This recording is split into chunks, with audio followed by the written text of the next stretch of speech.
थोड़ी सी आस किसी से ना लगाएं, क्योंकि हम भगवान शिव की कथा सुनने बैठे, हम उससे आस लगा कर बैठे। हम जितनी देर कथा में बैठे उतनी देर हमें उस परमात्मा से आस लगा कर बैठना। शिव महापुराण की कथा तो यहां तक कहती है कि मंदिर में भी जाओ, शंकर के मंदिर में भी दर्शन करने जाओ भगवान शिव के, और तुम्हारे पास में पर्स नहीं है, तुम्हारी जेब में पैसा नहीं है, तो पड़ोसन से मांग कर चढ़ाना मत। आरती में भी 1 रुपया पड़ोसन से मांग कर मत चढ़ाओ। भगवान के सामने भी 5 रुपया 10 रुपया पड़ोसन से मांग कर मत चढ़ाओ। भगवान को बड़ा बुरा लगता है जैसे सास तुम्हारे साथ में है और तुम पड़ोस की काकी से कहो काकी मुझे 200 रुपए दे दो, और सास से नहीं मांगो तो सास को बुरा लगता है। उसी तरह भगवान के मंदिर में भगवान के सामने तुम पड़ोसन से मांग कर आरती में पैसा चढ़ाओ या भगवान के सामने पैसा चढ़ाओ। भगवान ये नहीं चाहता। भगवान कहता है तेरा पिता मंदिर के अंदर बैठा है, तू एक बार मुझसे कहता तो मैं तुझे देता। तू मुझसे तो बोलता, तू मुझसे कह नहीं रहा, कोई आस मुझसे लगाई नहीं। तू बोल बम का नारा है सारी समस्या का हल। तुम मुझसे तो आस लगा, हम दुनिया से आस लगा कर बैठे। और जिस दिन हमने परमात्मा से आस लगाई उस दिन हमारी जिंदगी की सार्थकता सिद्ध हो। सिद्ध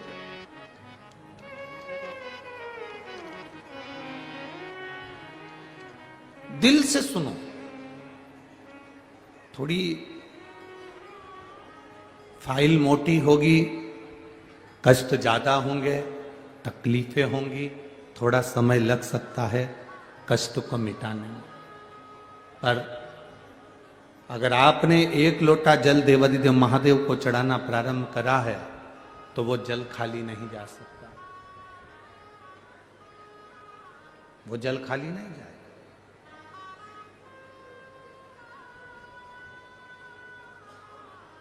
थोड़ा तकलीफ आ सकती है। एक सिद्धता का भाव अपने भीतर प्रकट करो, जैसे देवराज नाम का ब्राह्मण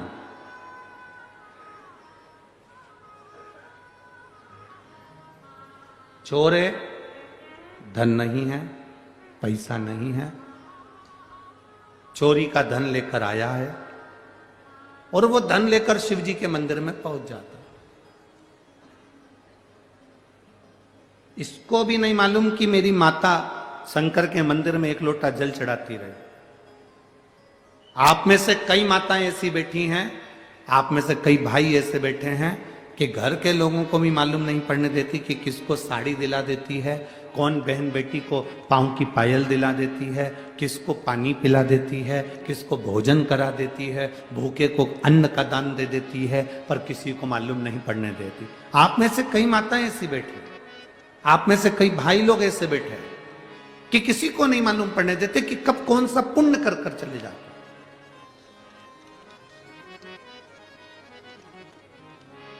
अपने हाथों से अपन सत्कर्म करते चले।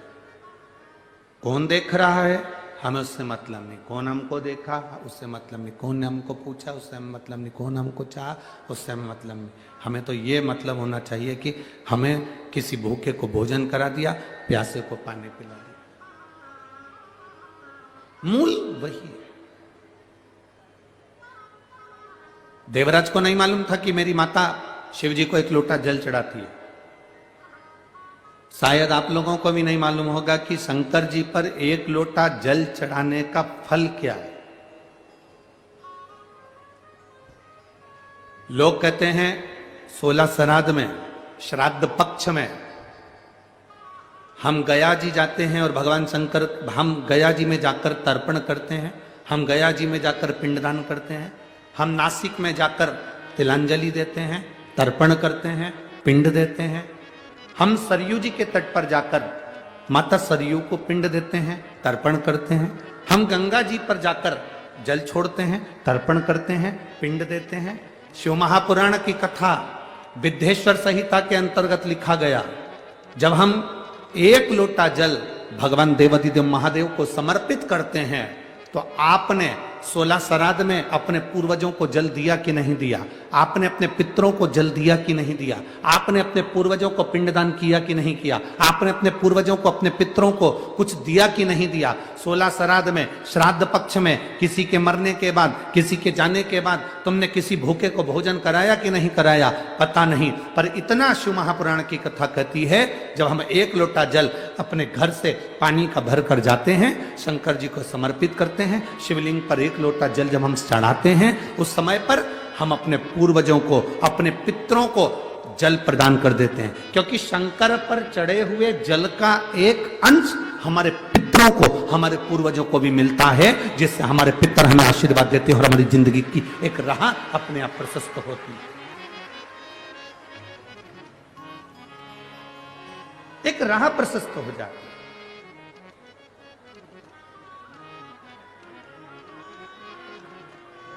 हम वो जल जो शिव जी को समर्पित कर रहे हैं, भगवान शंकर को, भगवान देवादिदेव महादेव को समर्पित कर रहे हैं, वो जल खाली नहीं जाता। आपका दिया गया एक लोटा जल आपके पूर्वजों के हिस्से में भी जाता है। शिव जी पे चढ़ाए गए एक लोटे जल में से एक अंश आपके पितरों को भी प्राप्त होगा। अच्छा चलो एक बात आपसे पूछें, 40 गांव वाले सब उत्तर देना जरा अच्छे से, हो बड़ा ध्यान से उत्तर देना।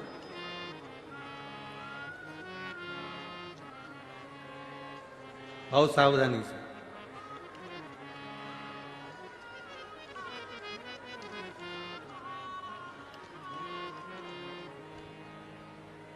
ये कार्यकर्ताओं से निवेदन है, आप लोग जो चल रहे हैं फिर रहे हैं बार बार, आप लोग अपनी जगह पर बैठ जाओ, और जिनको पानी देना है उनसे निवेदन है कि आप बाहर जो धूप में बैठे हैं, गर्मी में बैठे हैं, आप उनको पानी दीजिए।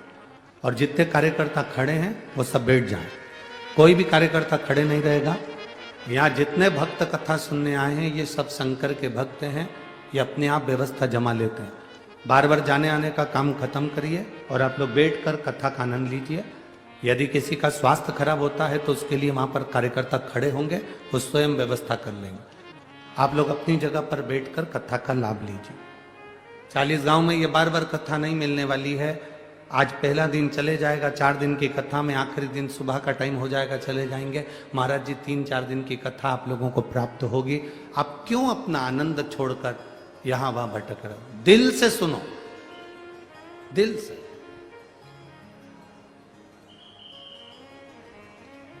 और हम आपसे भी कहते हैं, आपको कार्यकर्ता की जरूरत है कि महादेव की जरूरत है?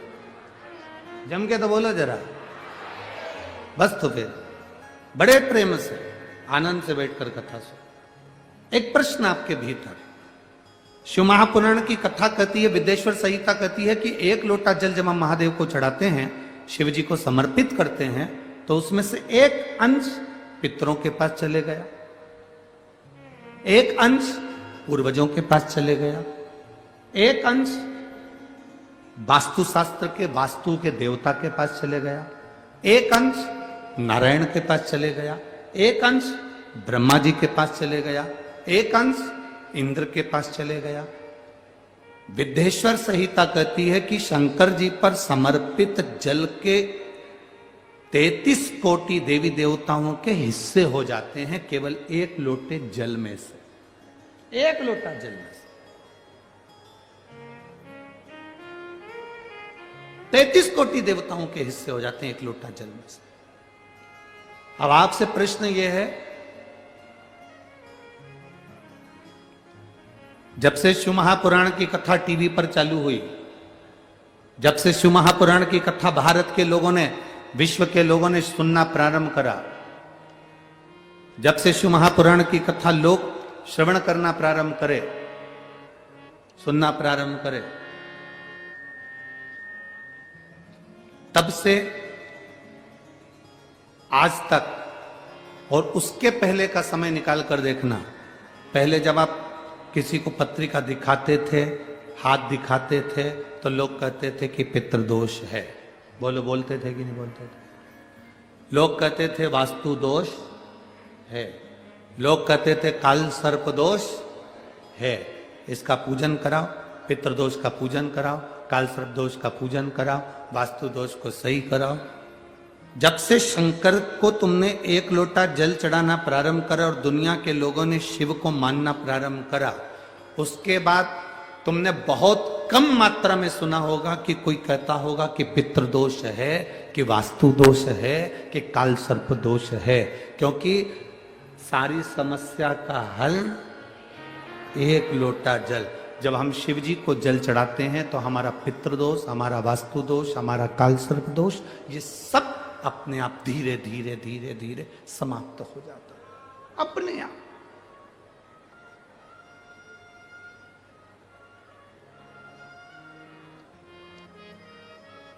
धीरे धीरे समाप्त। आपको भटकना नहीं पड़ता।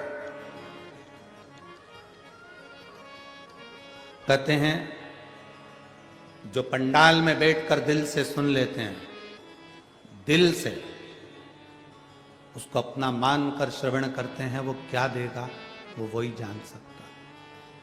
पर इतना जरूर है, खाली नहीं छोड़ेगा, खाली नहीं छोड़ेगा। आप उसके भरोसे में कथा का श्रवण कर कर अपनी जिंदगी की सार्थकता को सिद्ध करिए। आपका फर्ज है। आप कथा सुनने बैठते हो, दूर दूर से 200-500 रुपए खर्च कर कर आते हो, बहुत सुबेरे सुबेरे से धक्के खाकर जगह संभाल कर बैठते हो, और कोई तुम्हारे आसपास में आकर तुम्हारे बार बार इधर घूमे उधर घूमे उधर घूमे उधर घूमे, कहीं ये सामान कहीं वो सामान, तुम्हें उसके पांव पड़ करके देना चाहिए, तुम बाहर निकल जा, हमें कथा सुनने दो। हम तुम्हारा ये सामान तो बाहर भी खरीद सकते हैं, हम तुमसे बाहर भी मिल सकते हैं, हम तुमसे बाहर भी ले सकते हैं, हमको कथा सुनने दो, हमें कथा सुनना है। हमें तुमसे मतलब है, हमें कथा सुनना। एक विश्वास को पैदा करिए अपने अंदर, भरोसे की दृढ़ता को बनाइए, और जिस दिन तुम्हारा भरोसा दृढ़ होगा उस दिन तुम्हें अपने आप फल की प्राप्ति हो जाएगी अपने आप। शिव कथा कर रहे हैं, भगवान शंकर का संवाद कर रहे हैं। 3 चीजें अपने जीवन में आती है, परीक्षा, समीक्षा और प्रतीक्षा। कौन कौन सी 3 चीजें हैं? पहले नंबर पर जम के बोलो जरा, परीक्षा। दूसरे नंबर पर समीक्षा, और तीसरे नंबर पर प्रतीक्षा। ये 3 चीजें हमारे सामने। पहले नंबर पर परीक्षा है। परमात्मा की कभी परीक्षा मत लो। हम दुनिया के लोगों को छोड़कर भगवान की परीक्षा लेने में बैठे हैं। आप में से कई लोग ऐसे होंगे जिनके पास में आप शंकर जी को जल चढ़ाने जाते होंगे तो लोग आकर आपके पास में खड़े होकर कहते होंगे, क्या तेरे भगवान में दम हो तो करके बता दे।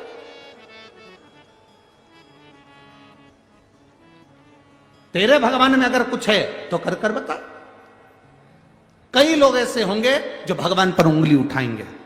आप हाथ जोड़कर कह देना, ना तो मुझे भगवान की परीक्षा लेना है, ना मुझे परीक्षा से मतलब है।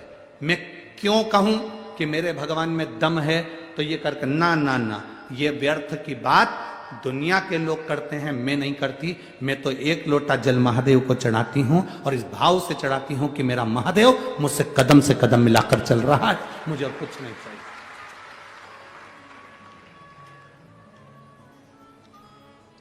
कई लोग मिलेंगे, आप जब शिव जी के मंदिर पे जाना चालू करोगे, शंकर जी को एक लोटा जल चढ़ाना प्रारंभ करोगे, शंकर जी का गुणगान गाना चालू करोगे, श्री शिवाय नमस्तुभ्यम बोलना चालू करोगे, शंकर के मंदिर में जाकर झाड़ू लगाना प्रारंभ करोगे, सफाई करना प्रारंभ करोगे, तो कई लोग मिलेंगे।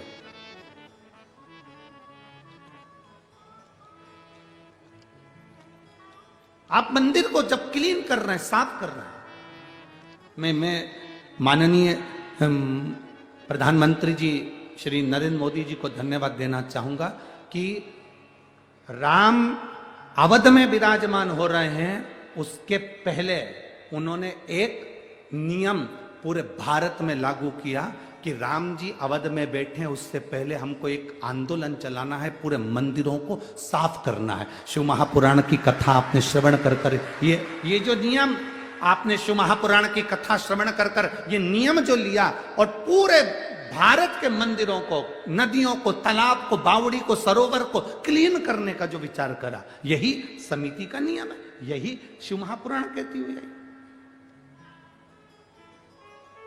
ये निर्माल्य विसर्जन के रथ क्यों चला रहे हैं?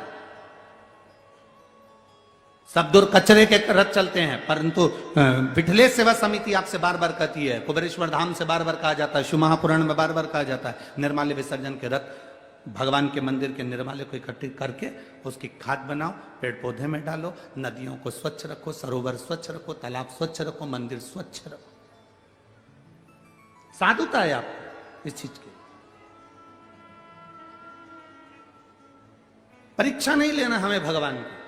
कोई तुमसे कहते तेरा भगवान ये कर सकता है, हमें परीक्षा नहीं लेना। हम हमारे भगवान को हम क्यों परीक्षा में लागे, हमें नहीं लेना। दूसरे नंबर पर है समीक्षा। हमें अपने भगवान की तुलना किसी से नहीं करना। हमें अपने भगवान की तुलना किसी से नहीं करना। आप अपने लड़के से, आप अपनी बेटी से, आप अपने मुलगा से, आप अपनी मुलगी से, आप अपने बेटे से, आप अपनी बेटी से दूसरे की तुलना मत करो। उसके लड़के को देख ले उसने ऐसा कर दिया, उसके बेटी को देख ले उसने ऐसा कर दिया। नहीं, हमें अपने बेटा बेटी को ऐसा बनाना है कि दुनिया हमारे बेटा बेटी से प्रेरणा लेके उसके बेटा बेटी को देखो उसने ऐसा कर दिया। हमारे बच्चों से प्रेरणा दूसरे ले।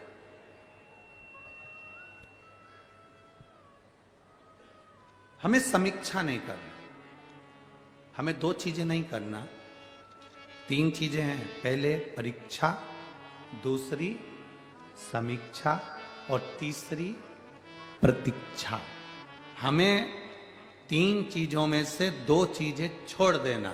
भगवान की पहली, भगवान की परीक्षा नहीं लेना। दूसरे नंबर पर हमें भगवान की किसी से होड़ नहीं करना, समीक्षा नहीं करना। हमें करना क्या है? तो तीन चीजों में सबसे आखिरी की जो चीज है क्या? जम के बोलो जरा। प्रतीक्षा। हमें इंतजार करना है। मैंने मेरे बाबा को पुकारा है, मेरा बाबा मेरे दुख हरने आएगा। जैसे शबरी राम जी का इंतजार करती रही, प्रतीक्षा करती रही, तो राम आए। शबरी राम जी का इंतजार करती रही तो राम आए। काशी में बैठकर नंदी इंतजार करता रहा तो काशी में विश्वनाथ का मंदिर में शिवलिंग प्रकट होना ही पड़ा। प्रतीक्षा, एक प्रतीक्षा। कौशल्या जी प्रतीक्षा करी, राम आए। भारतवासियों ने प्रतीक्षा करी, 500 साल लग गए, भले लग गए, पर राम अवध में आए। ये प्रतीक्षा है। हमें प्रतीक्षा करो, आएगा। ऐसा कोई दुख नहीं संसार में जो खत्म नहीं हो सकता। ऐसा कोई रोग नहीं जिसकी औषधि नहीं। ऐसा कोई दुख नहीं जो मिट नहीं सकता। मिटेगा, बस थोड़ा इंतजार करिए, थोड़ा प्रतीक्षा करना पड़ेगा। आप जितनी प्रतीक्षा करोगे ना, उसमें आपको फल की प्राप्ति होगी, मिलेगा।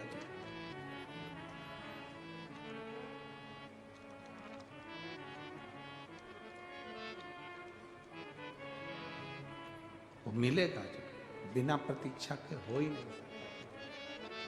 थोड़ा इंतजार, जो ना मिलेगा मिलेगा, थोड़ी प्रतीक्षा करना पड़ेगा। कोई कहे तुमसे शिव जी के मंदिर जाना से क्या होगा, शंकर जी को जल चढ़ाने से क्या होगा, थोड़ा इंतजार करना। 1 महीना, 2 महीना, 3 महीना नहीं, थोड़ा। अगर फाइल मोटी है, तकलीफ ज्यादा है, कष्ट ज्यादा है, थोड़ा इंतजार करो, चढ़ाते रहो, शिव जी के दरवाजे जाते रहो।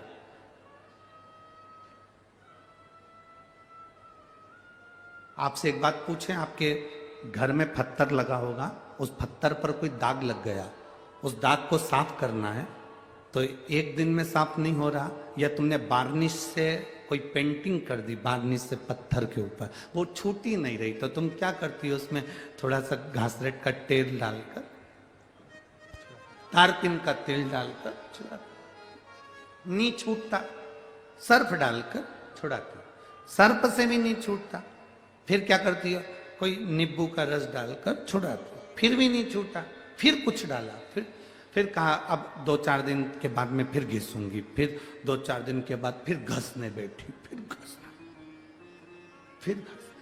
फिर नहीं छूटा, फिर 2-4 दिन के बाद घसा, रोज घस रही है, रोज उसे घिस रही है, रोज साफ कर रही है, तो ईमानदारी से बोलो एक दिन वो साफ होगा कि नहीं होगा? अरे बोलो तो जम के, होगा ना। जब तुम रोज घिसोगे तो वो साफ होगा। उसी तरह तुम्हारा दुख बहुत बड़ा है, तुम रोज रोज 1 लोटा जल महादेव को चढ़ाओगे तो वो दुख साफ जरूर होगा। बोल बम का नारा है, इतना धीमा बोलोगे तो कल्याण तुम्हारा है? थोड़ा दमदारी से बोलो, बोल बम का नारा है, सारी समस्या का हल, आपका दुख कटेगा जरूर, थोड़ा समय लगेगा, थोड़ा सा। गाड़ी चलाना आती है आप लोगों को? किस किस को आती है, जरा हाथ उठाओ। जिसको आती है हाथ उठाओ जरा। आती है सबको? हाँ ठीक है। अच्छा ड्राइवर कौन सा है?